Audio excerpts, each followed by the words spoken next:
Welcome back to Reborn to Master the Blade. In review, episode number 3. We're here for episodes 4 and 5 of the series. These two episodes kind of in a way finish up adapting book 1 for the series. Well, probably leading into book number 2. So, we pick up left off last episode where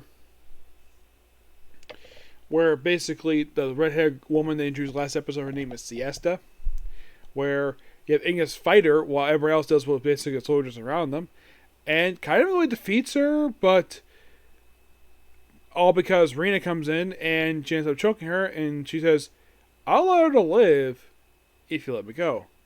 And it's like, "Sure, you can go, but next time we'll fight."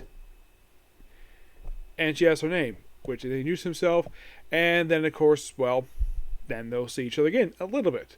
And then pretty much as a thank you, of course, they have some tea, and of course, the tea itself basically has a different taste to it. What's these herbs?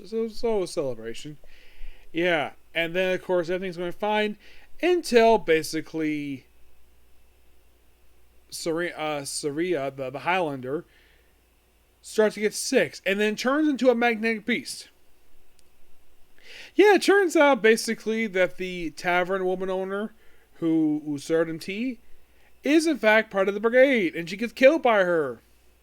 And the reason why she did this is because the Highlander killed her son. Why in the world they killed the son for is never explained. And of course they meet a leader of the Bloodthirsty Brigade, the anti-Highlander group, and of course Ignis basically is fighting against them to make sure they don't kill her because she's actually a Highlander who's actually a nice person, who actually does want to help people. So fights him for a bit, and Leo's like, wow, she's actually really good. And they agreed to temporarily work together to stop her from destroying the town, because what they did was cause to destroy the town. Raoul basically had it coming because the guy was a jerk. But this woman was actually a really nice lady. So they kind of defeat her without destroying her. So she's frozen, and then the leader proceeds to shrink her into the size like crystal. And of course, the reason why they're able to basically just not kill her is because of the 3 little girls, which she basically, kind of in the way, she treats them as her own children.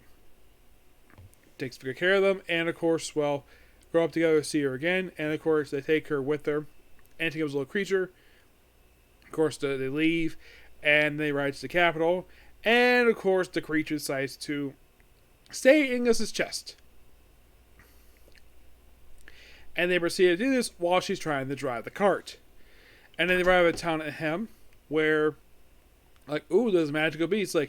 And of course, there's another knight comes by. I think they think they're arrested for we're saying something weird. No, because magical beast attacked the town. And of course, English decided to run out herself and take them out. And of course, they run into this purple hair girl. Yes, a purple hair girl. By the way, her name is Leonie, and she goes to play in a bit. So they defeat the magical beast, and apparently every disrespectful toward her due to the fact her brother turned traitor. Yes, Leon from episodes 2 and 3. Yeah, that's her brother. And of course, Ignis and Rena points out the fact that she's actually a nice person. She's nothing like her brother at all. And Raphael comes by, and of course, Rena hadn't seen her brother in a while. Gives him a big hug. And of course, sees Ignis, oh, I never recognize you. I'm like, wow, you're kind of a pretty lady. Yep, and then we're introduced to Ripple, which of course she's the same type of person as Siesta and Eris, a huge menace. And apparently it's real that actually they have long lives, so you guys got to describe yourself as an old lady. And it's like, oh yeah, I'm an old man. Of course, the reason why the magical beasts, of course, they have a very festive meal, is because of the monster president Ice decades prior, and there was a Ripple because she's an old lady. And of course, the henchmen outside town. And they proceed to take the flying boat they were on to the capital. Basically, 3 girls, Leonie, Ignis, and Rena. And they go to the capital. They meet the prince. They see the prince of the kingdom. And of course, meet the principal, who is a very young woman who is very pretty. And then she activates her. Of course, you know the Arctic spine. And of course, they cease to raise a platform they're on, because apparently it's her artifact, and turn on a gravity spell, and had to fight crab monsters. And he just keeps knocking off. Like, other demonstration, that's also demonstration. Of course, Ranger deal with, like, okay, I'll give you 3 months of free meals if you stop doing that. Because it'd be on there longer.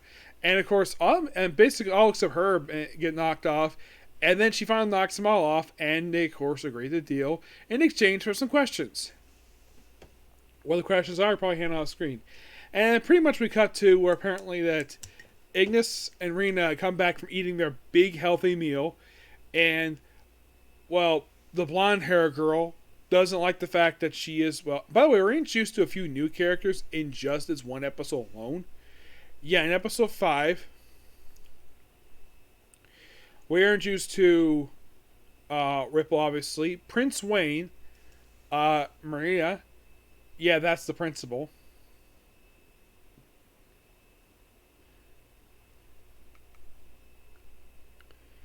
There is Lila Still, Arca, who's basically like a, well, doesn't like Leon because basically she's been a traitor.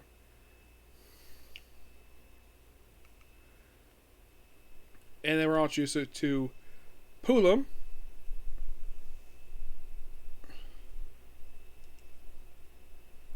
Him and her and Lati, a boy who's here too. Yeah, you could say kind of in a way this finishes book 1 and goes straight into book number 2. Yep, and the episode ends with, well, she has like Maria doesn't like the fact that, they allow traitors in here from the clan of traitors.